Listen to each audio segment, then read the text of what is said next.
અપહરણ અને દુષ્કર્મના 2 આરોપીઓ ઝડપાયા.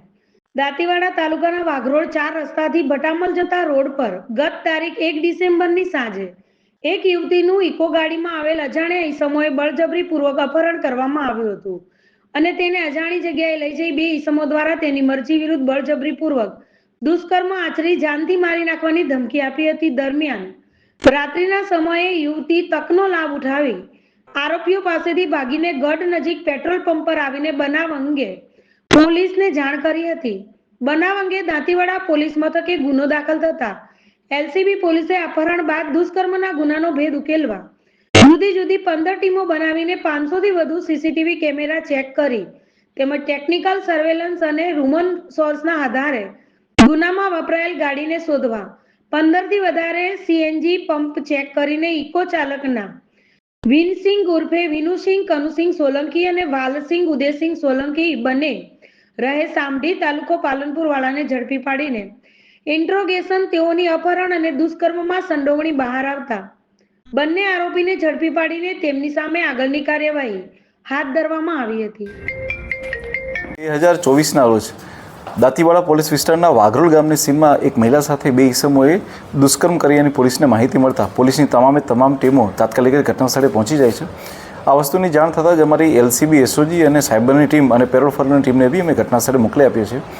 ગણતરીના કલાકોની અંદર જ અમને ખ્યાલ આવે છે કે આ દુષ્કર્મ આચરનાર જે છે તેણે ઇકો ગાડીનો ઉપયોગ કર્યો છે અને આના સિવાય અમારી પાસે કોઈ માહિતી હતી નહીં. પરંતુ હું દાદ દેવા માંગીશ અમારી એલસીબી પોલીસની અને સાથે સાથે લોકલ પોલીસની કે જે લોકોએ અથાગ મહેનતથી આશરે 500 જેટલા સીસીટીવી કેમેરાઓને ચેક કર્યા, પોતાના હ્યુમન રિસોર્સના માધ્યમથી જેટલી પણ ઇકો ગાડીઓ હતી આ તમામ ઇકો ગાડીઓને ચેક કરવામાં આવી અને ગણતરીના કલાકોની અંદર જ આની અંદર જે 2 આરોપીઓ હતા એ બંને આરોપીઓને પકડી પાડવામાં આવે છે.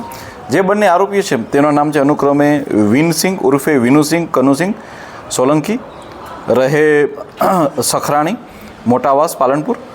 સેકન્ડ નંબરનો આરોપી છે એનું નામ છે વાલસિંગ ઉદયસિંગ સોલંકી રહે સામઢી મોટાવાસ તાલુકા પાલનપુર. આ બંને આરોપીઓને પોલીસે ઝડપી પાડ્યા છે અને એમની ઓળખપણ પણ કરવામાં આવી છે. આ સિવાય એમને કોર્ટમાં રજૂ કરીને તેમના આગળના ફર્ધર રિમાન્ડ પણ માંગવામાં આવેલા છે. બેના સાહેબ, આ ઘટના જે પ્રકારે બની છે તે કયા પ્રકારે આખી ઘટના બની હતી અને ક્યાં ક્યાં આ ઘટનાને પોલીસને ક્યાં સુધી જવું પડ્યું, ક્યાં સુધી પકડવું, સમગ્ર ઘટના કયા પ્રકારે બની? અમને જણાવું કે જે બંને ઈસમ હોય છે એમણે સાંજના આશરે 7:30 વાગ્યાની આસપાસ જે છે એ મહિલાનું અપહરણ કર્યું હતું અને ત્યારબાદ પોલીસને જાણ થતાં જ પોલીસે જે રૂટ હતો એ રૂટને આખો પોલીસ દ્વારા ટ્રેક કરવામાં આવે છે કે કયા રૂટથી કયા પોસિબલ રૂટ છે જેની ઉપરથી એ લોકો મહિલાને લઈ ગયા હશે. આ સિવાય પોલીસની પાસે જે ટેકનિકલ ટીમ હોય છે તેની મદદથી અમે લોકોએ અલગ ઘણા બધા વિસ્તારના ટાવર ડમ્પ લીધા હતા જેથી કરીને કોઈ પણ જગ્યાએ આરોપીએ જો કોઈ સેલફોનનો ઉપયોગ કર્યો હોય કે બીજી કોઈ પણ વસ્તુનો ડેટાનો બી ઉપયોગ કર્યો હોય તો અમે લોકો જે છે તેને ટ્રેક કરી શકીએ.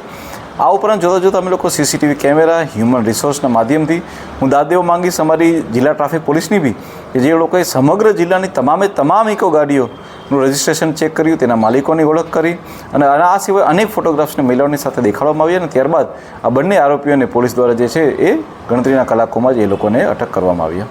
સાહેબ, સામાન્ય રીતે આવી ઘટનાઓમાં રેપ બાદ મર્ડર થતું હોય છે, પરંતુ આ યુવતીનો કદાચ ક્યાંક બચાવ થયો છે, કયા કારણોને લીધે?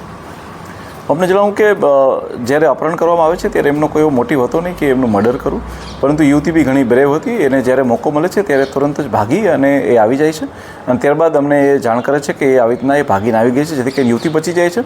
પરંતુ યુવતી દ્વારા જગ્યા એક્ઝેક્ટ નક્કી ન થઈ રહી હતી અને આ ઉપરાંત રૂટ પણ યુવતી દ્વારા નક્કી નહોતો થઈ રહ્યો.